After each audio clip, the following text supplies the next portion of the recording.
Hello there, it's another time for another basic science lesson, and today we'll be looking at the concept chemicals.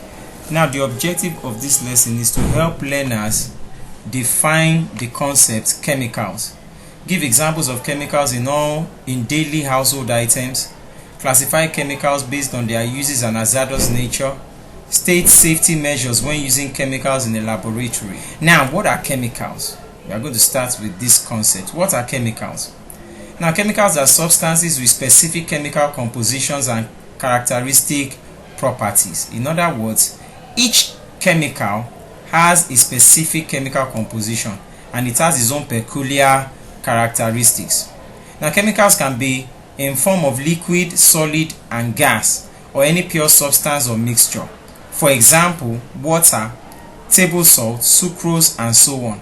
Now you can see examples of ionic compounds in everyday life. These are all chemicals. You have sodium chloride, which is your table salt. We have the sodium bicarbonate, which is baking soda. We have sodium hydroxide, found in lye or drain cleaner. We have sodium hypochlorite, which is the major component in bleach. And we have magnesium sulfate, which is found in Folsom salt.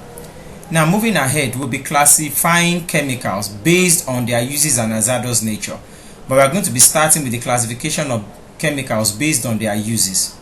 Now, you have pharmaceutical or cosmetic chemicals, which are chemicals formulated to act as remedy in or on living cells.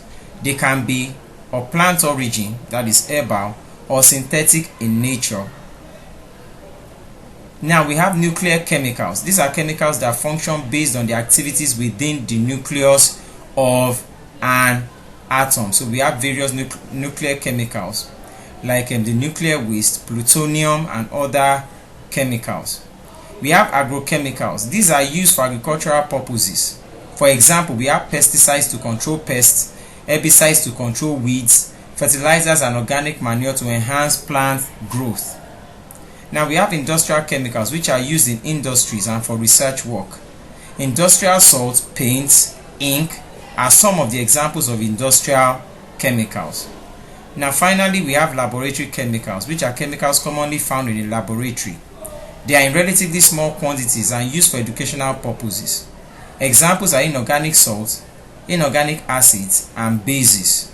Now moving along, you can see these are the various classification. These are the various chemicals that are based on their uses. We have pharmaceutical or cosmetic chemicals. These are an example. We have vitamins, we have various cosmetic products. We have the one that we use in household, like sodium bicarbonate, which is baking soda. We have those used for making fabrics, drugs, bug spray, hormones, candles, and paints. Now moving along, we'll be looking at the classification of chemicals based on their hazardous nature.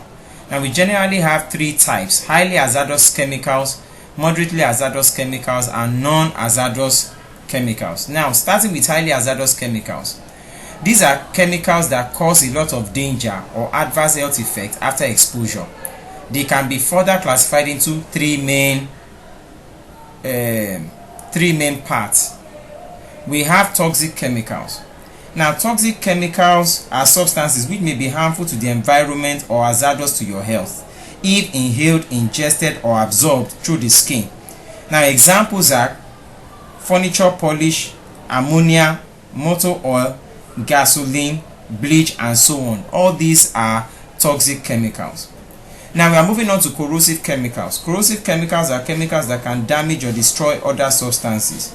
Example, living tissues, metals, and so on when they come in contact with them. Examples are strong acids, strong bases, dehydrating agents. Examples of these strong acids are tetraoxosulfate 6 acid and hydrochloric acid. Now we are looking at inflammable and flammable or flammable chemicals. These are chemicals that will ignite or continue to burn in air if exposed to a source of ignition, that is fire. Examples are petrol, ethanol, acetone, heptane, and so on. Moving to moderately hazardous chemicals. These cause minimum damage on exposure. For example, we have benzene and formaldehyde. and we have non-hazardous chemicals, which are chemicals that produce no danger to the body or the environment, and a chief example is water. Now moving on, you can see this is like a pictorial diagram that explains these kinds of chemicals based on their hazardous nature. We have ignitable chemicals or flammable chemicals, which are generally liquids with flash point below 60 to 140 60 degrees Celsius or 140 degrees Fahrenheit. Corrosive chemicals are generally aqueous waste with a pH less than or equal to 2 or greater or equal to 12.5. Examples are acid, strong acids, and strong bases. Toxic chemicals may cause long-term illnesses like cancer. Pesticide, paint thinners, many auto products, and some cleaners are toxic. Now here we have another class here, reactive chemicals. These ones ignite or create poisonous vapors when mixed with other products, or can explode when exposed to heat, air, water, or shock. Now finally, we'll be looking at safety measures when using chemicals. So you can see we have two diagrams here that explains the safe usage of chemicals. Now let's look at the do's here. It says store chemicals in their original containers and keep the containers tightly closed. Read all instructions written on label of container before use. Handle or store chemicals in a well ventilated area. Wash your hands thoroughly after using the chemicals. Now the don'ts. Don't remove the labels from chemical containers so that you won't be confused as to what is inside the containers. Don't store food containers near chemicals. Now here we have chemical safety. It says know where material safety data sheets are kept. Store chemicals in an appropriate storage facility. Put chemicals away when not in use. Keep chemicals in their original containers and dispose of chemicals in an appropriate manner. In other words, it has to be environmental friendly. Now we have come to the end of today's lessons. Now let's take a quick look at the summary. Chemicals are substances with specific chemical compositions and characteristic properties. Chemicals can be in form of liquid, solid, and gas, or any pure substance or mixture. Examples are water, table salt, sucrose, and so on. Chemicals can be classified based on their uses and hazardous nature, and certain measures should be taken to use chemicals safely.